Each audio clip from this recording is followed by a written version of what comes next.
Hello, and welcome to the Rock Metal Podcast. I am your host, John Harris. Today on the Rock Metal Podcast, we have Rob Frank, who has a new album called Isolation, which was released in September of this year. And right now I'm being joined by what I'm told is Rob himself to share some more information about what he's got going on, what he's been up to, how this year has treated him, what his plans are for the future. And, well, Rob, welcome to the show. Oh, thank you very much. It's great to be here. Absolutely, my good man. Now, if I remember correctly, a couple years ago when the podcast was in diapers, you were on with a band that you were in at the time. It looks like you're doing some solo stuff now, which it's always good to have people back on the couch. Well, it's nice to be back on the couch. And yeah, it was quite a while ago. I think it was conveniently something like episode 69. So like way back in the day. Very conveniently episode 69 when the podcast was in diapers, arguably still in diapers. I don't know. Some days, I just don't know. Well, thank you. Speaking of which, let's get into this track, Some Days. Maybe take us a step back. We've got a track called Some Days we're going to chat about today. We've got a track called Cold that we're going to chat about today, and an album called Isolation with some killer artwork.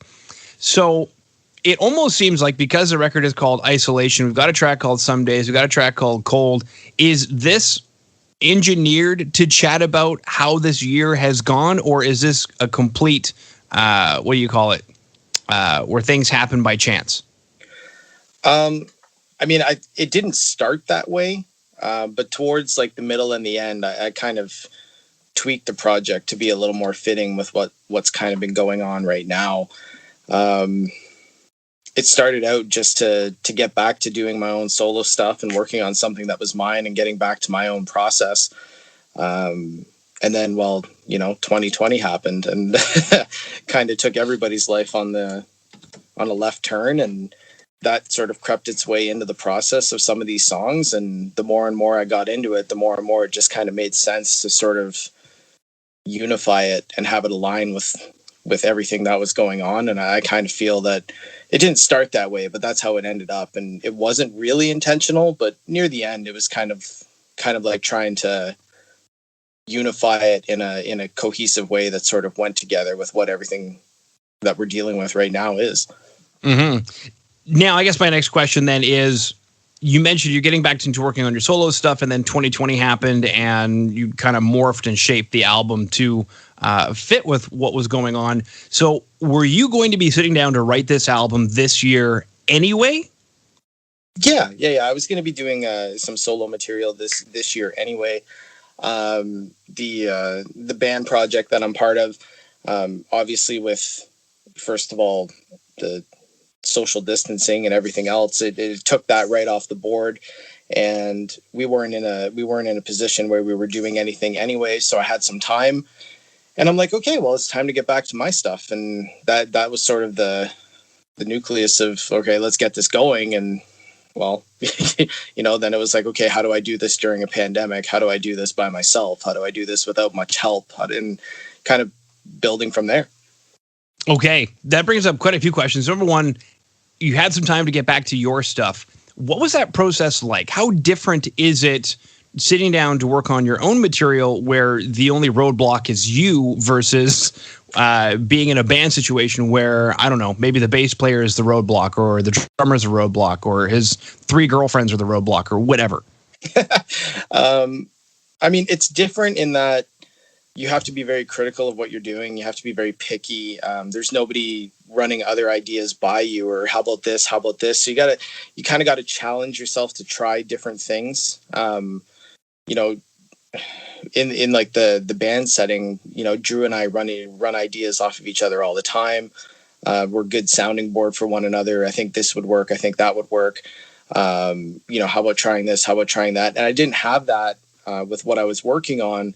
So I kind of had to make a note to kind of go back and reevaluate each thing after I'd done it, where I'd be like, oh, I'm happy with this. It's good. And then wait a few days, go back and be like, well, what if I did this? What if I did that? And just sort of see if I could grow them or evolve them, push them as far as I could. And trying to do that by yourself is a little more challenging when, someone else isn't just right there in your ear being like, what about this? Wow. Okay. Now, something else that kind of bends on is you mentioned, how do I do this during a pandemic? How do I do this by myself? And something else you mentioned was, how do I do this without any help? What did you learn about this process, especially if there's anybody listening in right now who's maybe held back from releasing music, either as a band or as a solo artist themselves, thinking, man, the world's caving in. This isn't the time. But evidently, you've made it your time. So what did you learn? I guess really what I learned is just there's lots of different avenues to get stuff done, even if it's not the traditional method in which you're used to, and not to be afraid to give them a shot. Like it's very different to send files back and forth to someone that's not in the room with you, to have them either work on them or contribute to them or, mix or master them and send them back, and you're not present for it. There is a little bit of a leap of faith as far as putting your stuff in somebody else's hands, and you're not there to be part of that process until it's returned. And you also have to figure out a way to have proper dialogue with any individual that you may involve in the process, so that you're not hurting anyone's feelings, but you're also communicating ideas. It's very constructive instead of, destructive, because that can very easily happen when things are sent in text form or email form. How I mean it compared to how it's read, it's very different.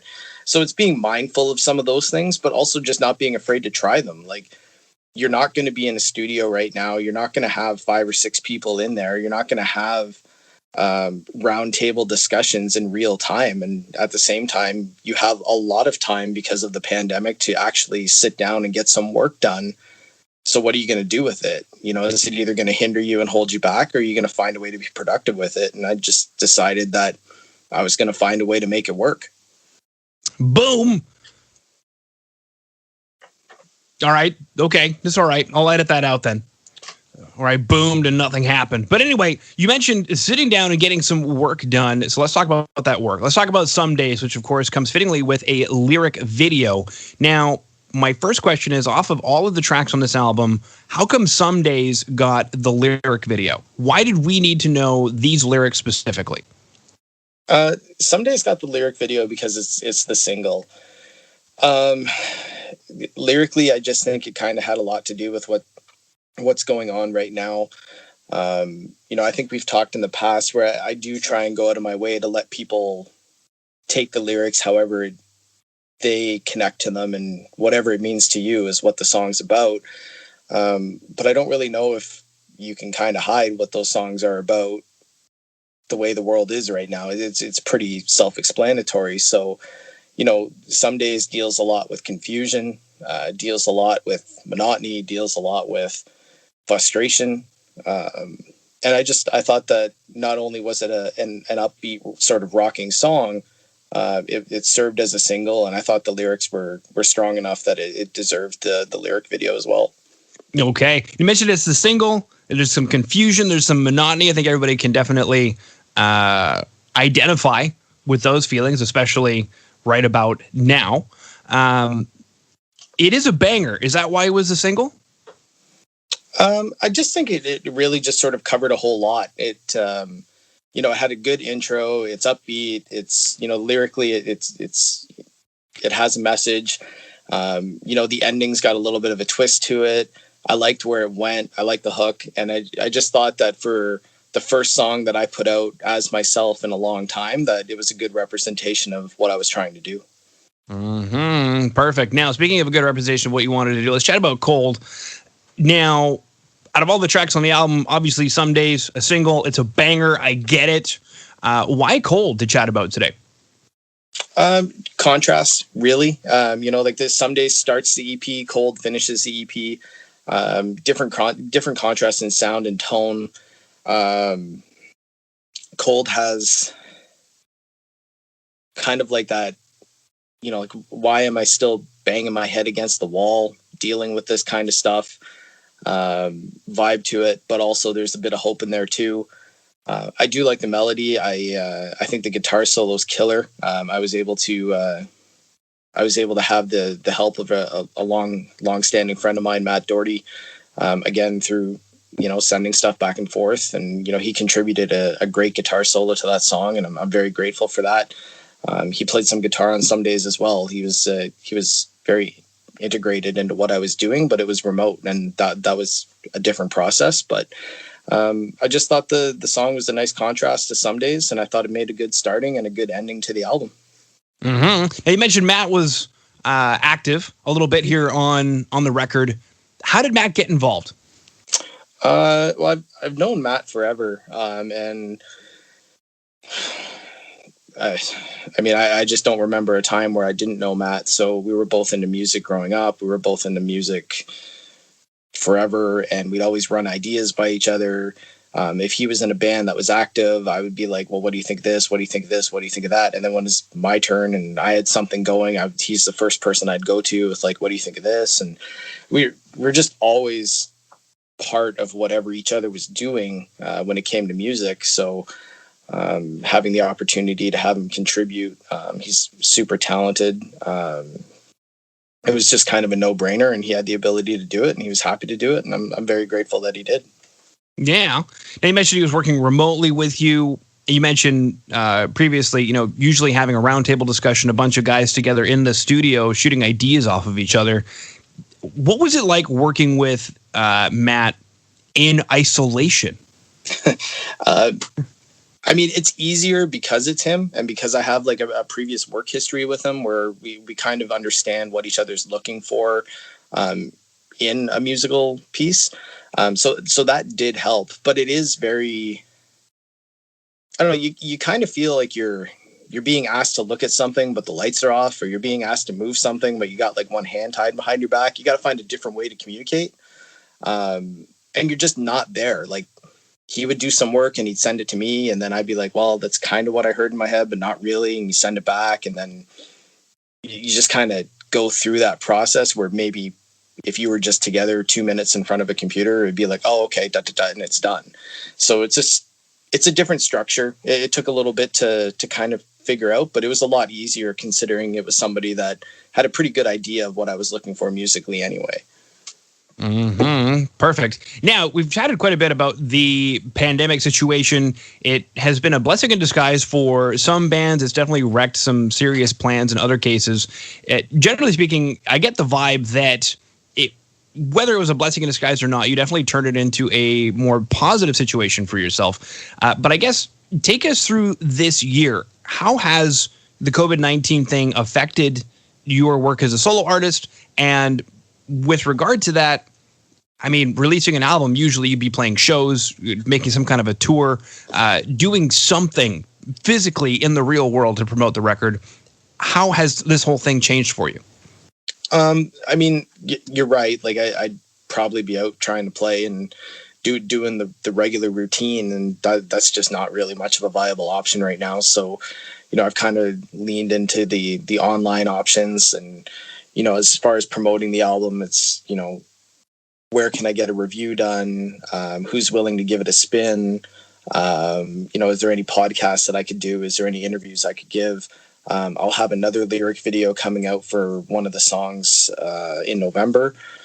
And there's a bunch of, songwriting contests or just song contests in general. And, just anything that's looking for new music right now. It's just to get in on that, to be part of that, to have the advertising that comes with it, to get any exposure that it can, really leveraging streaming, looking for opportunities for song placement, whether it be in independent video games or independent videos or independent movies or anything like that, just to get it out there and to get it heard. And when you can't play shows, it just seemed like that was the next best step or avenue to take, is just to go hard that way. And that's what I'm doing. Okay. Very, very cool stuff. Now, I believe that concludes the majority of my questions. The only other question I can think of is, okay, we've chatted about Some Days, we've chatted about Cold. I guess what else should we expect from the record Isolation? What did you set out to create that we now have in our hands? I think it's just a very realistic snapshot of what a lot of people are going through right now. I think that the idea of being frustrated, feeling cooped up, being, beaten down, or looking for a distraction, or, hanging on to a bit of hope. I think that that's very common for a lot of people right now. And I think that isolation just sort of, it's a small little journey that kind of takes you through that and those feelings. And I think that that's important. I think that that's relevant. And I hope that that's what the album does, because that's what it was intended to do. Okay, very cool. Now, with a bunch of free time that you have, some bands have told me that, well, they've already got the next album written. They've released one. They couldn't tour on it. So what are they going to do with their free time? Well, you're going to write another album. So you've released this. You can't really tour on it. Have you started working on the next bit of work for Rob Frank's solo stuff? Yeah, I know what's next. I'm going to have a small something in the early part of 2021. I've got that planned. I have those 2 or 3 songs kind of done and lined up. That's sort of the next step for the solo stuff. And then there's another project that I'm sort of kind of working on, and that seems to be coming to fruition. So when that's finished, I'll be happy to share that. But that's kind of kept under wraps for now. But I've definitely been using the free time to keep busy, and I'm kind of looking forward to, making the most of it, and we'll kind of see where it goes. All right, beautiful. Is there anything that you were hoping I was going to ask that I did not ask that we wanted to chat about today? No, I don't think so. I mean, I'm grateful that you took the time to chat with me about it. I appreciate getting some exposure for the new release and talking about some of the songs and the meaning behind the album. I really think that helps a lot, and I appreciate the exposure, and you're probably going to have to edit this question out. All right, beautiful. Well, you'll have to let me know if this airs, if anything happens for you career-wise. I'm always curious. But in the meantime, that concludes all of my questions. So I just wanted to thank you for coming on to the Rock and Roll Podcast today. No, thank you very much. I appreciate you having me.